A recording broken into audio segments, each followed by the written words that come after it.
Robinson. So that story sounds really cool, right? Like I've done all these things, but what you guys might not know is I would say this man has a big part to do with it, and I'm going to tell you how. So my mom was raised in West Monroe, Louisiana, small town, Louisiana, and when she wanted to create an opportunity for herself and go to college, she chose to go to Bishop College.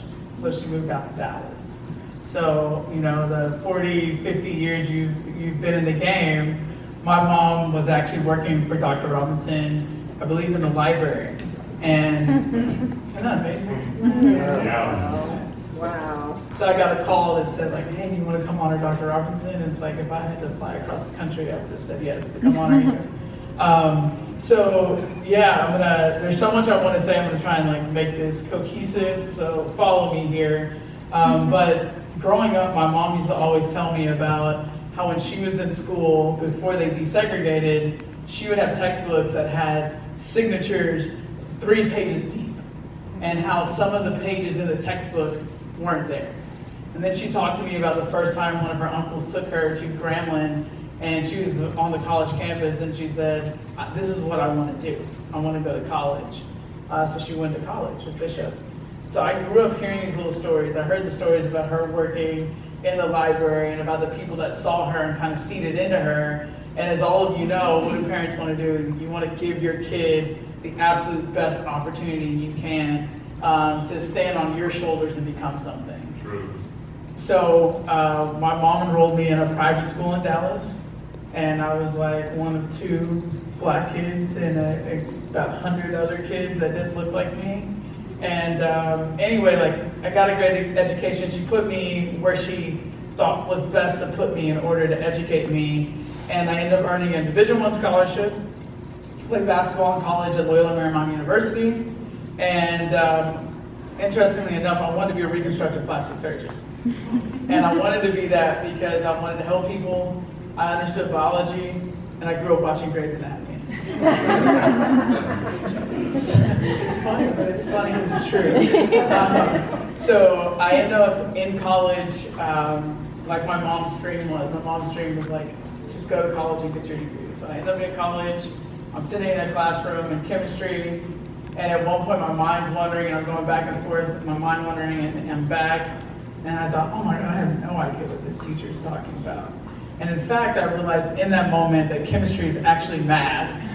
And I was wondering why I hadn't heard that before. And as funny as it is, to earn a scholarship that's valued at over like $200,000, to be in a classroom where I'm so close to seizing the opportunities that I wanted for my life and my mom wanted for my life, but to realize at that moment I didn't have the skills that I would need to succeed is devastating.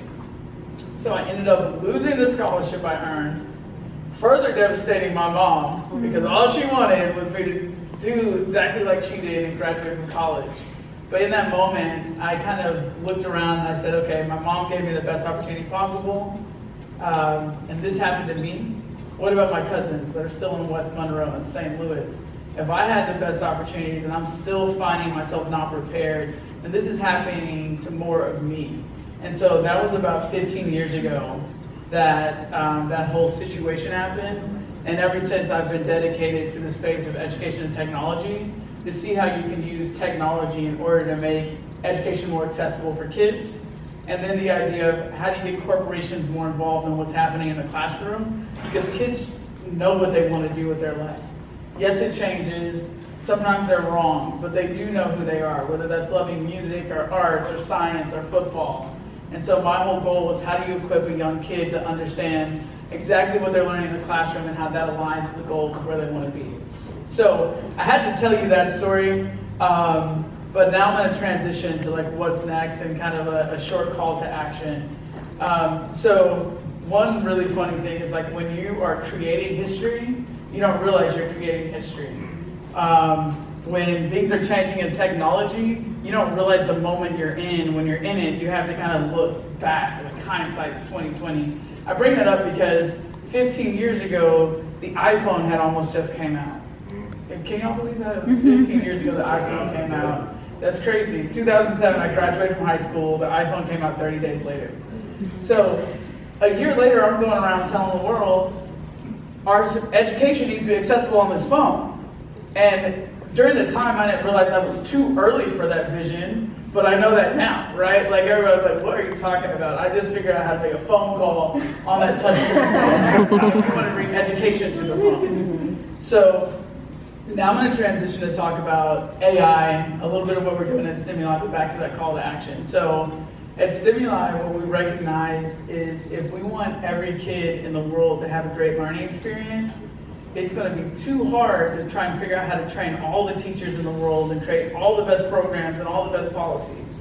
So what we decided is, if you can build a platform that they want to spend time on, like they're spending in video games, that can understand the curriculum that they have to learn, and can look at labor market data to understand the jobs that are available to them, then it's possible on a daily basis for a kid to have curriculum that's customized to who they are. So a lot of times when you hear the word personalized learning, it means you did this right, so we're going to push you to do something harder. You did this wrong, we're going to take you back. I have a different opinion. My opinion is, if I wanted to be a plastic surgeon and I cared about Grey's Anatomy, then I should know that volume of a cylinder matters, because I'm going to have to use it one day in the career that I dream of. So that's what we're working on at Stimuli. And in doing so, it's really, really crazy this moment, because we just read out a stat about me being the 94th black woman in the history of the world to raise over $1 million in venture capital. $1 million sounds like a lot, but to build a video game, $1 million is like $100. Grand Theft Auto was built spending $150 million on the tech and $150 million on the marketing side of things. So $1 million, as exciting as it is, it shows you just how far we have to go, even though we've come really far. But what I am really happy to say is last night I signed a deal that's going to be an $8 million investment in our company and a $15 million contract with revenue and licensing.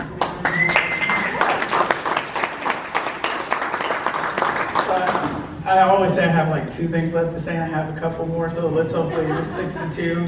But I listened to an Oprah podcast, and she was talking about how she was having a conversation with Maya Angelou about her legacy. And she said, what do you think your legacy is going to be? And what Maya Angelou told her is, you don't even know what your legacy is going to be, because your legacy is all the lives you touch and what they do with their life. So Dr. Robinson, I hope to be representing your legacy pretty strong out there. It's touched my mom's life, and you met with me. It's so cool. He calls me, he's like, let's go to lunch. I'm like, all right, let's go. Let's do it. So wrapping this back to technology. So I told you about the iPhone came out in 2007, and I was the person going around building Noah's Ark, saying it's going to rain. Y'all don't believe you've never seen rain. Well, the most exciting part about where we are in the world today with AI is it's an entire new frontier. So there's never been a moment in our history where we've had an opportunity to create at the same time others have. There are funding challenges. I'm not going to act like, oh, it's easy to go raise $1 million or $500,000. It's not easy, but all of us have the power to learn, and AI has made it easier for us to learn. There's literally nothing holding any of you back from learning about the latest technology, implementing it in everything that you do, whether that's for personal, whether that's for work, whether it's to create a business. So I encourage you to understand that this is the biggest gold rush we've ever had in the history of America, and this is as equal as the playing field's going to get. It's not, never before in history have we been in a place where we can all stand together and have this conversation, where we can recognize leaders, where we have access to capital, we have access to networks. So now is the time for you to look at all of the challenges that maybe you face, your families face, your community has faced, and look at how you can change them. Don't wait. There's no reason to wait. Don't be scared. You need to learn at the same time everybody else is learning what's good and what's bad about this thing.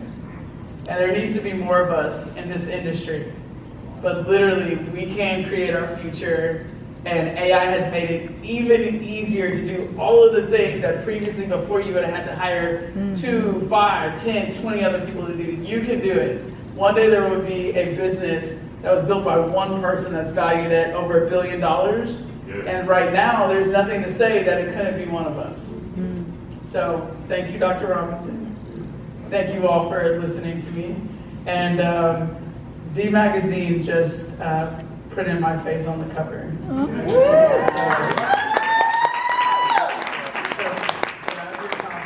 And you'll hear a little bit more about Grey's Anatomy and some of the things that inspired me. Thank you all very much.